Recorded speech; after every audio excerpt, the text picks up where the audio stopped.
एक लड़का था जो शादी तो नहीं करना चाहता था, लेकिन उसके घर वालों के दबाव और कुछ हद तक उसकी बढ़ती उम्र के कारण उसने शादी कर ही।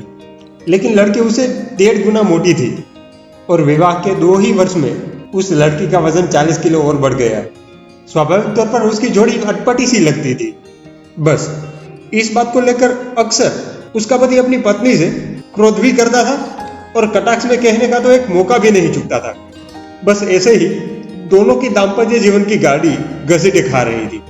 पति चाहता था कि पत्नी का वजन घटे और पत्नी लाख प्रयत्न करने के बावजूद भी उसका वजन घट नहीं पा रहा था।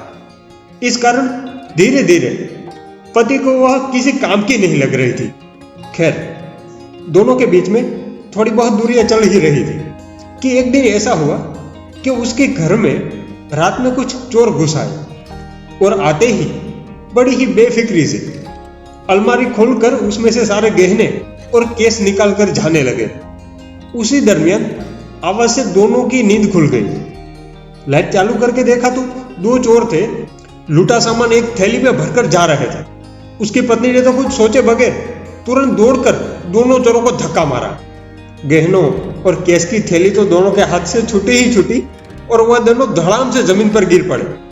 बस दोनों चोर को जमीन पर पड़ा हुआ देखकर उसकी पत्नी दोनों के ऊपर चढ़कर बैठ गई और फिर तत्काल पति को भागकर पुलिस स्टेशन से पुलिस को बुलाने को कहा। उसका पति जाने हेतु यहां वहां अपनी स्लीपर खोजने लगा और यह देखकर उसकी पत्नी जोर से चिल्लाई, फटाफट जाते हो कि नहीं? उसके पति ने कहा, बस जा ही रहा हो, पर यह स्लीपर नहीं मिल रही है। यह सुनकर वो दोनों चोर बड़ी ही मिमियाई हुई आवाज में बोले, अरे भाई, नंगे पांव ही चले जाओ, पर जल्दी से पुलिस को बुला लाओ।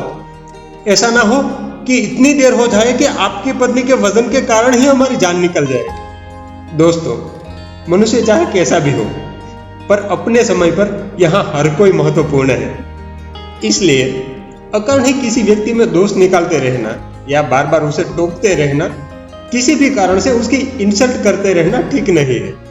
किसी को भी हीन समझने से पहले इतना तो समझ ही लेना चाहिए कि मनुष्य चाहे जैसा भी हो, अपने आप में कुदरत की सबसे कीमती धरोहर है।